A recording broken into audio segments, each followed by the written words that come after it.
Steven Mario Ercolino was born November 17, 1970, in Brooklyn, New York. The second of four children, Steven was very close to his family. He grew up playing Little League baseball and football in Nanuet, New York. He was passionate about his home state sports teams, the Jets, Mets, Knicks, and Rangers, and loved discussing them with his father and brothers.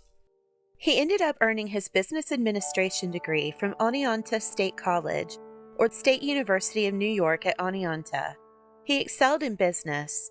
Steven had a vivacious personality and passion for life that was undeniable. He was affectionately called Uncle Ducky by his nieces and nephews. His family and friends were his world. He followed his father into the garment industry, eventually working in women's handbags and accessories. He worked hard and was rewarded by earning the position of Vice President of Sales for Hazan Imports Corporation in New York City, a women's accessories company founded by two brothers, Isaac and Ralph Hazan. The 41-year-old was in the prime of his life in the summer of 2012. He had just enjoyed a vacation in Mexico with his longtime girlfriend. Part of his duties, however, were not as pleasant, such as having to lay off employees. Due to company downsizing and falling revenue in 2011, Steven was tasked with having to lay off some employees, one being 58-year-old Jeffrey Johnson, who had been hired around 2005, the same year as Steven. Johnson lived in Manhattan's Upper East Side and had worked for Hazan Imports for approximately 6 years. He lived alone and was described as quiet and polite by his neighbors. Prior to the layoffs, the two co-workers had filed harassment complaints against each other. Johnson accused Steven of not promoting his t-shirt line and had attempted to assault Steven in an elevator. Steven was able to avoid the hit and grab Johnson by the throat. In April of 2011, Johnson allegedly told Steven he was going to kill him. After his release from the company, he would still show up and confront Steven. He blamed him personally for his financial downfall. Johnson had no history of mental illness or criminal record. On the morning of Friday, August 24, 2012, Jeffrey Johnson got dressed, putting on a suit and tie, and headed towards Fifth Avenue, outside the Empire State Building. He concealed himself behind a van and waited until he saw Steven Ercolino walking back to Hazan Imports. Steven was walking along with a co-worker when Johnson calmly walked up to him, brandishing a .45 caliber semi-automatic handgun, and pointed it directly at his head. Firing one shot, Steven fell to the sidewalk. Johnson stood over him and fired 4 more shots. The co-worker was able to run away.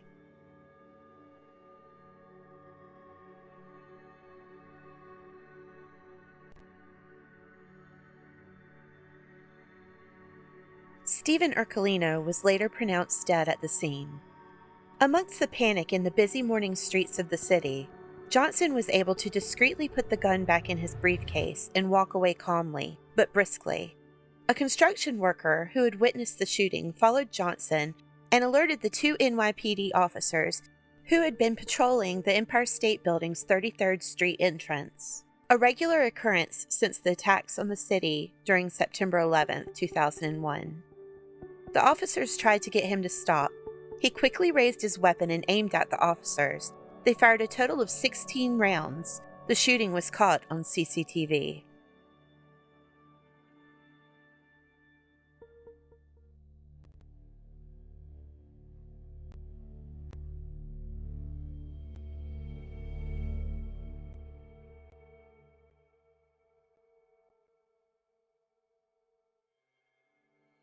Johnson was killed and 9 bystanders were struck, but thankfully none had life-threatening injuries. Only 3 were hit directly by officers' gunfire, and the rest were hit with debris ricocheting in the tight scene.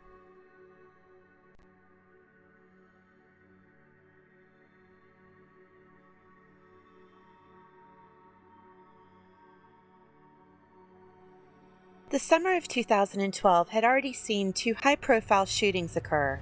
The mass shooting that killed 12 and injured over 70 people at the Century 16 movie theater in Aurora, Colorado, during a screening of the Batman movie, A Dark Knight Rises, on July 20th, and the shooting at the Wisconsin Sikh temple that had 6 killed and 4 injured took place on August 5th.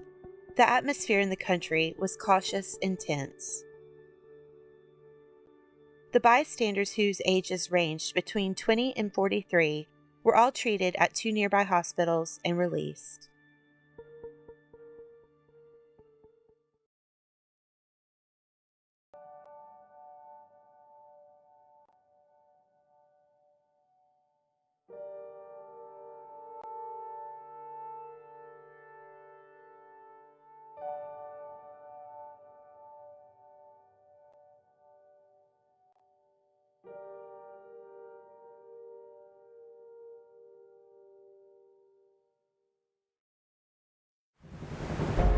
Thank you for watching Justice Calls. Are you listening?